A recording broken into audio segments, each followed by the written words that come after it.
Welcome to my channel. પરમાત્માના દર્શન કરવાથી માનવ જન્મ સફળ થાય છે.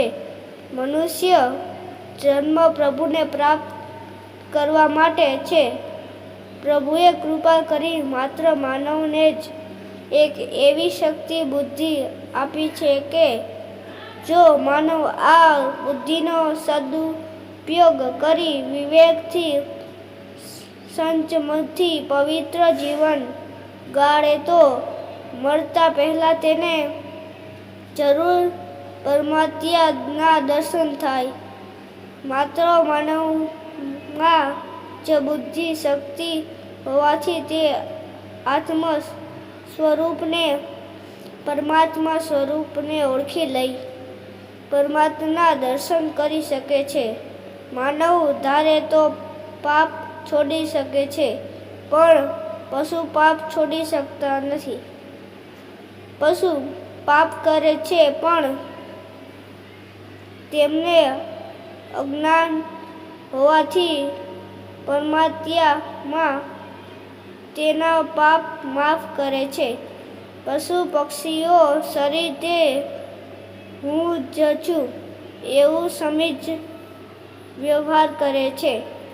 3 વર્ષ પછી તો તે પોતાના માત પિતાને ભૂલી જાય છે. તે પોતાના દેહને જ આત્મા માને છે અને આત્મા સ્વરૂપને જાણતા નથી. અને આમ પશુઓને પોતાના સ્વરૂપનું પણ ભાન નથી, તો પછી એ પરમાત્મા રૂપને ક્યાંથી પામી શકે?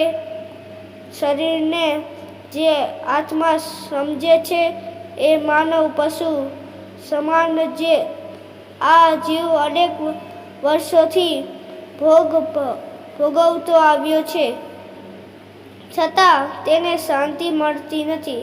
તેને શાંતિ ત્યારે મળે છે જ્યારે તેને પરમાત્માના દર્શન થાય. સ્વર્ગમાં રહેલા દેવોને પણ પરમાત્માનો અનુભવ થતો નથી. સ્વર્ગમાં રહેલા દેવો પણ દુઃખી છે, અશાંત છે. તેમને પણ પત્નીની બીક હોય છે. પુણ્ય તો નાશ થાય છે, પછી તેમને પણ ત્યાંથી સ્વર્ગમાંથી ધકેલી દેવામાં આવે છે. ત્યારે બિલકુલ દયા રાખવામાં આવતી નથી. માથું નીચે ને પગ ઊંચે. આમ સ્વર્ગમાં રહેલા દેવોનું પતન થાય છે, પરંતુ જે પરમાત્મા શ્રી કૃષ્ણના દર્શન કરે છે તેમનું પતન થતું નથી. સ્વર્ગમાં રહેલા દેવો આપણા કરતાં વધુ સુખ ભોગવે છે, પણ એમને પરમાત્માના દર્શન થતા નથી. જેને સુખ ભોગવવાની ઈચ્છા છે તેને પરમાત્માના દર્શન થતા નથી. ભોગવી પાપનો નાશ કરે છે.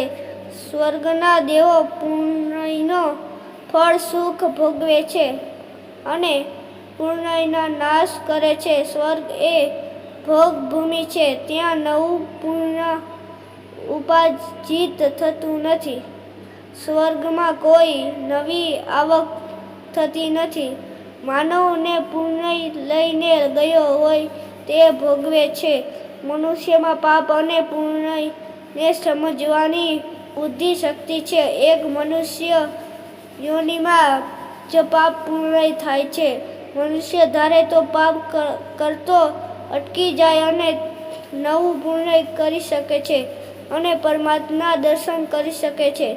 માનવી વિવેક બુદ્ધિથી સંસારમાં જીવે તો ભોગ અને ભગવાન બંનેને મેળવી શકે છે. માનવી આત્મા પરમાત્મા સ્વરૂપને જાણતો નથી. જે પરમાત્માના રૂપને જાણતો નથી તેને હંમેશા બીક રહે છે, શાંતિ મળતી નથી. રાજાને શાંતિ નથી, સ્વર્ગના દેવોને પણ શાંતિ નથી. પરમાત્મા શ્રી કૃષ્ણના દર્શન આત્મા પરમાત્મા સ્વરૂપના દર્શન કરે તેને પૂર્ણ શાંતિ મળે છે. પણ દુઃખની વાત એ છે કે મનુષ્ય પરમાત્મા માટે કંઈ સાધન કરતો નથી. શરીરના સુખને એ પોતાનું સુખ સમજે છે.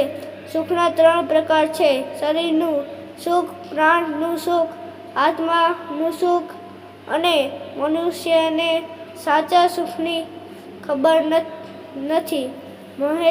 મહેનત ના કરે તો શરીર રોગી થાય છે. શરીર આળસુ બને તો રોગનું ઘર થાય છે. આજના મનુષ્યને વગર મહેનત પૈસો જોઈએ છે. સુખના સાધન વધે એટલે મનને કેટલા રોગ થાય છે તેનો વિચાર કરતી નથી. મનને ખૂબ રોગ થાય છે. કામ, ક્રોધ, લોભ, મદ, મોહ એ બધા રોગ છે અને તેથી પ્રભુના દર્શન થતા નથી. મન શુદ્ધ થાય તો મનુષ્યને તે જ્યાં બેઠે છે ત્યાં હાલ જ પરમાત્મા દર્શન થશે, પરમાત્મા દેખાશે. ચેનલમાં નવા હોય તો લાઈક, સબસ્ક્રાઈબ અને શેર કરજો.